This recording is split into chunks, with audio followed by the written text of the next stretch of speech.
welcome to this Learning as We Go video. In this one, it's not so much showing you the books, more of just chit-chatting about different walls that you can come up on with homeschooling that we have gone through, and maybe our experiences can be of benefit to you. So I find in a lot of the videos that I see on the Fun Schooling pages, people are asking how do I do it? How do I start? Where do I start? And there's so many books to choose from. It can seem overwhelming.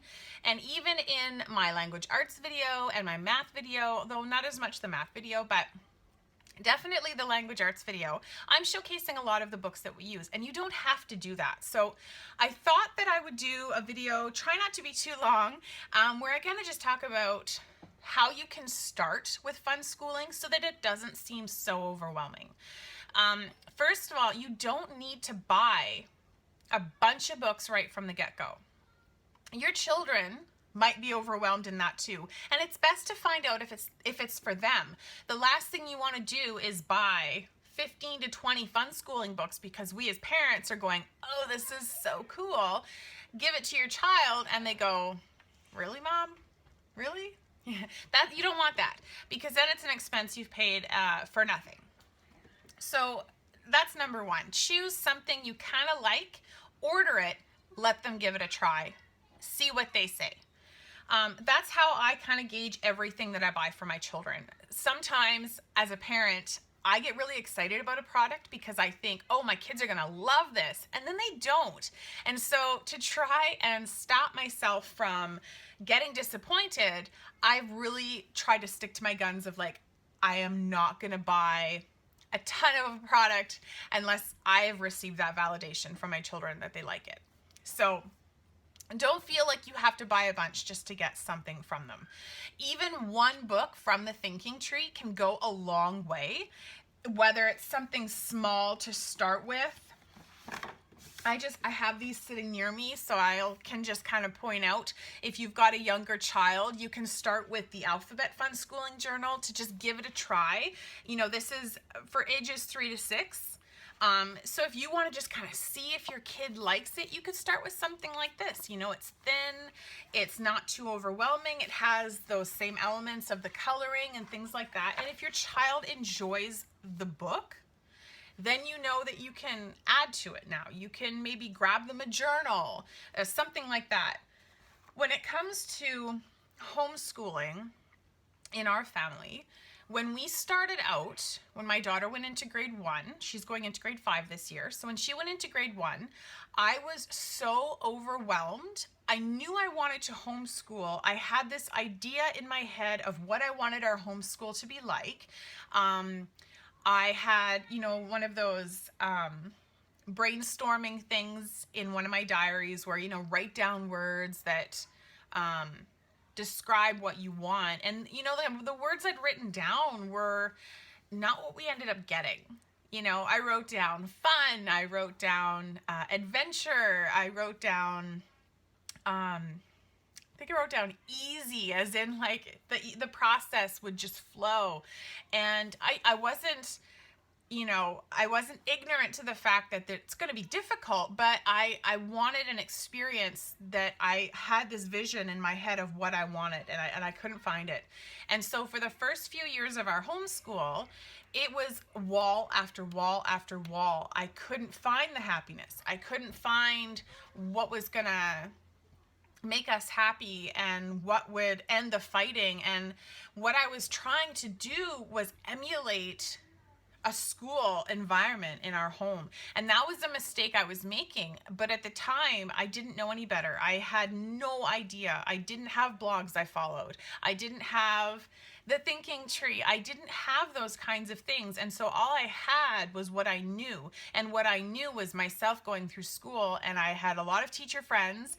And so I knew one level, and I didn't know anything else. And I was afraid to branch out because I thought, well, what if I'm not giving my children enough? What if I'm not giving them what they need education-wise? What if I am giving them not too much? What if I give them the wrong things? And I had all of this stress in my head, like pull your hair out, because here I am trying to give my children a more peaceful, a more relaxed um, learning experience, and I'm freaking stressed out.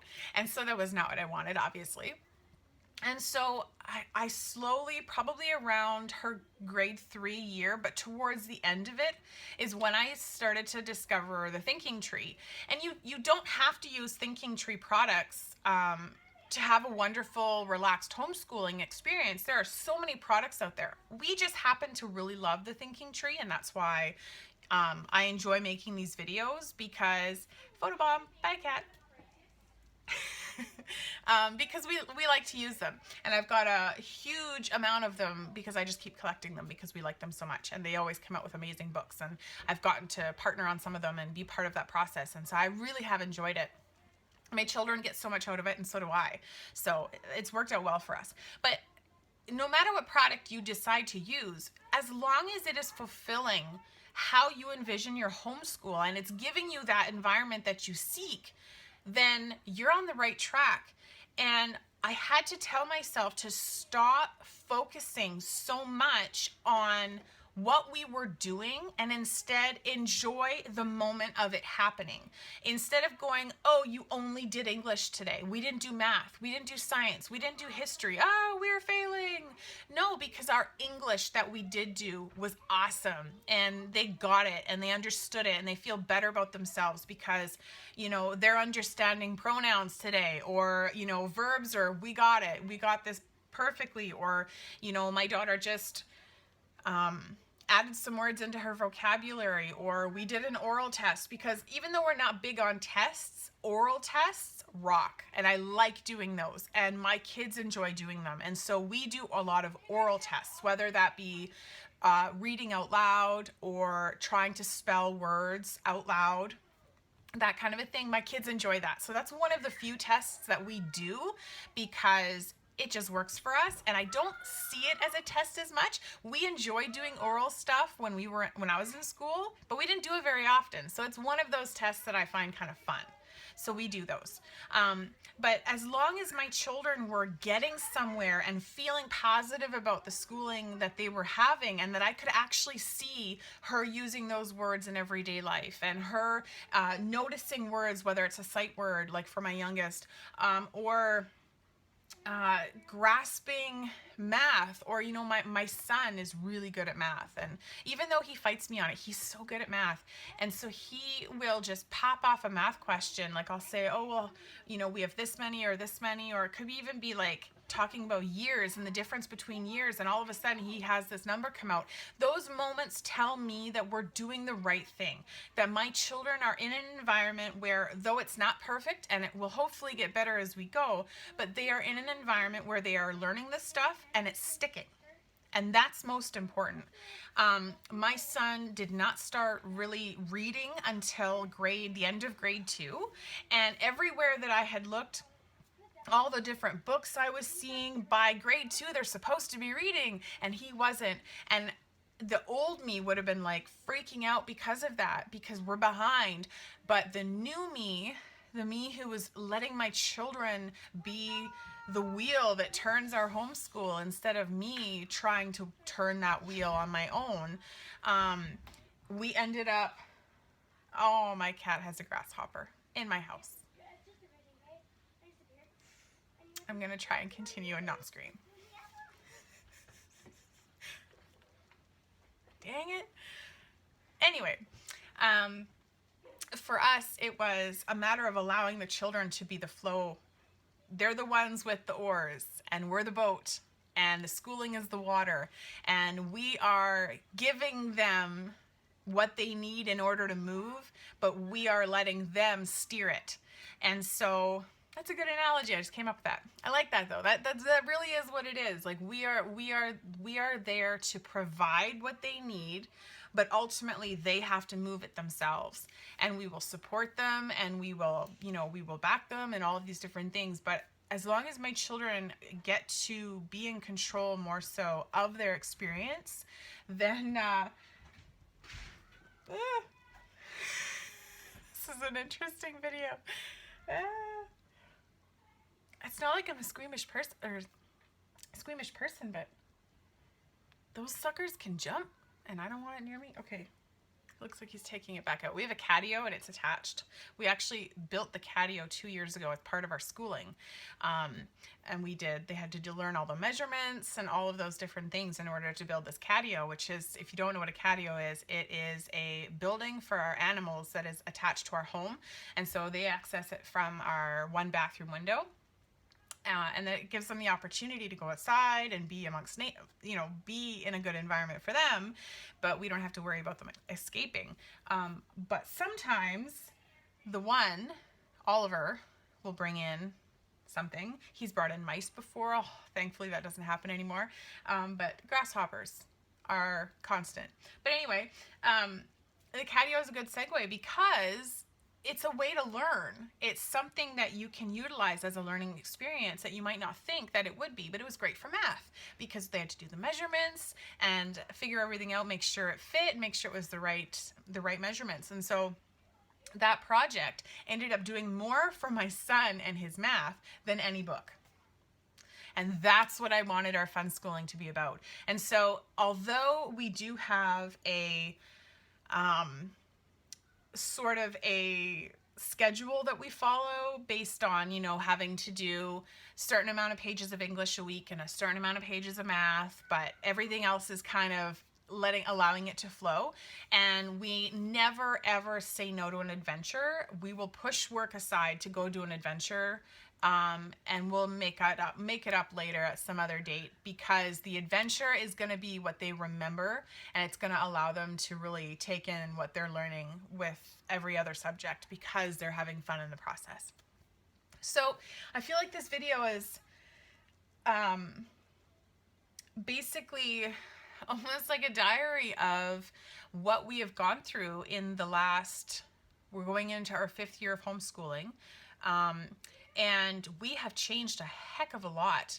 And if I was not able to mantra to myself to accept change and accept failure, because what we were doing for the first 2.5 years was we were failing, hardcore failing. And a lot of people think, I have to do this. I must do this. I must do this. I must do this. And so then they push themselves to a point where they give up because it's not working. But of course it's not working. Either that's not how your children learn, or those products you're using are not beneficial to your children, whether they don't like them, they don't understand them, they could be too easy for them, they could be too hard for them. Stop looking at it as a grade thing. I mean, when we look at a product and it's like based for, a child who's 3 to 6, but you have an 8-year-old, use it. Don't feel like you have to stay in that box. Whatever your child needs, give them that. If they're not quite grasping addition and they're, going into grade 9, whatever, get what they need in order to get them back up there to where they should be. And the thing is they will get there if you provide them what they're needing, instead of saying, well, you should know how to do this, continue. And that was another thing we had to learn too, which was a hard lesson to learn, was with my son, who did not want to read. He was completely balking at it, heels in the ground, refusing to read. And we went through so many tears and timeouts. Oh my gosh, when I think back on it, I want to cry, because if I would have just said, okay, I'm not going to push you. Totally fine. You don't have to read, buddy. I'll read it for you. We would have got to where we are now so much sooner. Thinking Tree products, along with a whole new attitude, an attitude of allowing the children to control the flow of the homeschooling experience, has enabled my son to go from not wanting to read to being able to read in a very short amount of time, because we gave him the environment that he needed in order to succeed at that. So I don't even know what to call this video. It's kind of like just ramblings of a homeschooler, I suppose. But I hope that it meant something, and I hope that if you were like me and, me a couple of years ago, where I refused to allow myself to change up our homeschooling, where I thought that I had to use certain things and I was too afraid to do it on my own. We have different levels here where we live in Canada and in Alberta. You can either choose to be the directives that our province puts out. It says a child must know this and this and this at a certain time. You can choose to follow those. You can choose to follow some of them and do some on your own, or you can choose to do it all on your own. And for the first 2 years, we tried so hard to do what the province wanted us to do. And that's where we were trying to be a school at home. And that was not what worked for us. My children are free thinkers. They are adventure seekers. They like to do different things. My one child, he really likes to change things up every day. Although he might want to do math one day, he may not want to do it the next. Giving him that break has proved to be life-changing for him, and he's collecting more information in his little head by doing less of it. And so that's what we do. And so listen to your children. Listen to the flow of the education. If it doesn't seem to be working, don't be afraid to change it up. Don't be afraid to stop and wipe the table clean and find something else that works for you. Because if you are struggling and trying so hard to make something work because you think it's what you need to be doing, you're probably going to have fighting and tears, and it's going to seem like, why is this even worth doing? And it really won't be, because it's constantly a fight. So don't be afraid to change. I hope this helps. Check out my other videos, and if you want to have any certain topics discussed, definitely let me know. I want to use my experiences, good and bad, to help others, and I hope that that's what this does. Thank you for watching.